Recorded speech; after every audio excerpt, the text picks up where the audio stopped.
And the mainstream media is replaying the airplanes and the towers falling and people jumping out and government coming to save us.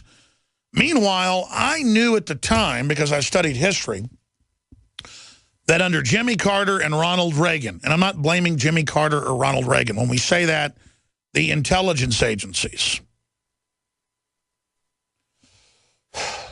knowingly armed and helped create what is al-Qaeda today. And I knew that they'd been protecting them. I knew Saudi Arabia was in bed with them.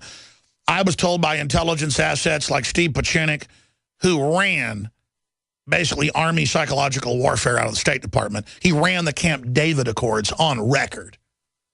Okay, I mean, that's the kind of stuff we're talking about. I was told by him that bin Laden had already died and what hospital he was at, and then it came out in CBS News months later. Okay? And they would roll out his dead body later in a fake assassination thing. Might be a year, might be 10 years. Well, it was more than 10 years. I know NORAD stood down. I know there were bombs in the buildings. I know that 15 of the 19 hijackers came from Saudi Arabia. I interviewed the head of the visa section of the main Saudi Arabian U.S. Embassy, Springmann. I saw him in the Toronto Star and in the Daily Mail up there, the national newspaper, and I got him on. And he said, we were ordered to let 15 of the hijackers in, even though they had al-Qaeda designations, that they were maximum level terrorists. And we were called by the CIA when we refused to give them visas. They said, that's their cover. They work for us. So see, bare minimum, the CIA protected 15 of the 19 hijackers. Boom, right there. Where is the real investigation in Congress? Well, the bombshell was dropped by Colonel Tony Shaffer yesterday, who ran the Army Black Op program against al-Qaeda, and it was blocked twice under Stratus Ivy and able danger from killing Osama bin Laden in the month before 9/11. Famous whistleblower, testified to Congress on yesterday, works for different intelligence groups and the Army War College. I'll just leave it at that. He is in there briefing Congress yesterday, explaining to them that basically this entire group is al-Qaeda. And he dropped the bombshell on what is in the 28 pages that I've talked to different members of Congress that have been allowed to see it. The FBI is in the room when you go in. That's the tail wagging the dog. The Intelligence Committee cannot release it. They want it released.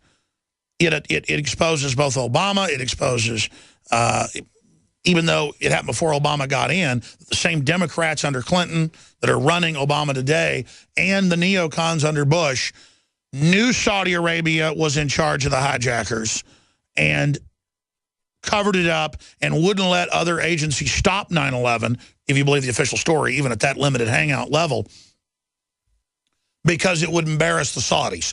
So bare minimum, prior knowledge that Condoleezza Rice already got caught in. Remember, she got warned by Mayor Willie Brown the day before 9/11 not to fly to New York that day. The San Francisco Chronicle on September 11th reported that in their internet version, September 12th in print. She was warned by Mayor Willie Brown, or she warned Mayor Willie Brown, excuse me. I mean, that is just incredible. Absolutely incredible. You can look that up in the San Francisco Chronicle that she warned Mayor Willie Brown, I flipped it, to not fly the day before. The Joint Chiefs were going to be in New York that day and canceled a week before. Until 9/11, there was a shoot-down order the generals had to shoot down aircraft that were going into populated areas. That power for generals to do that was taken away 1 month before 9/11 and given back to them 1 week after 9/11. There was a stand-down order. A coup with Saudi Arabia and criminal globalist forces bipartisanly inside our government, letting that take place bare minimum. That's 9/11 truth. That's what we know. And I could go on for hour after hour. I will, in the 4th hour today, do a special 4th hour special live out of the new studio that's about 30 yards away from where I sit. You've seen us do the nightly news out of there. You've seen us do live specials out of there. But it's the first time we're going to merge the radio side with the TV side. So it should be fun. And I'm kind of looking forward to some train wrecks. So that is coming up today. And over the next few weeks, we're going to be in there at least once or twice a week doing the show live out of there until we segue entirely into that studio. And then I can cut from in there into here with our reporters whenever they're ready to cover news and events as well. So it's pretty exciting, the facilities that we built up thanks to all your support out there.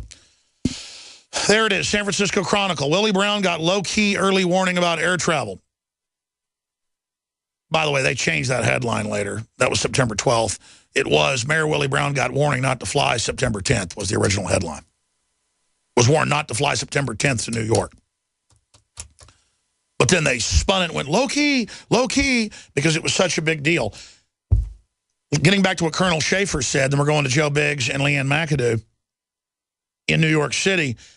He said that he's not allowed to tell us what's in the 28 pages, but Walter Jones, who's a frequent guest of this show, who a few years ago started the initiative to have those 28 pages released. He's a hero. We need to get him back on next week if we can.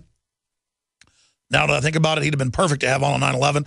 Ron Paul has come out and said, yes, the 28 pages, he's talked to members of Congress that have now seen it, and it shows clearly that there was prior knowledge and it was allowed to happen. Ron Paul came out last week. We're going to cover that in the 4th hour as well. So Shaffer gets called in, literally, and screamed at repeatedly when he comes on this show and says too much, because this show has such a big effect. He says some of the stuff on Fox News, he says here, and doesn't even get in trouble. He's told me he gets in trouble. And I'm not going to even say with who, but there's good people in the government. But at the same time, if they say too much, then obviously it could get a lot of people in trouble. But at the same time, if we don't expose this, we're going to lose everything anyways. I mean, it's gotten to that point. But how bombshell is that to have Lieutenant Colonel Tony Shaffer, not just some average lieutenant colonel over supply, not that that's bad, but a lieutenant colonel over black operations against al-Qaeda for a decade.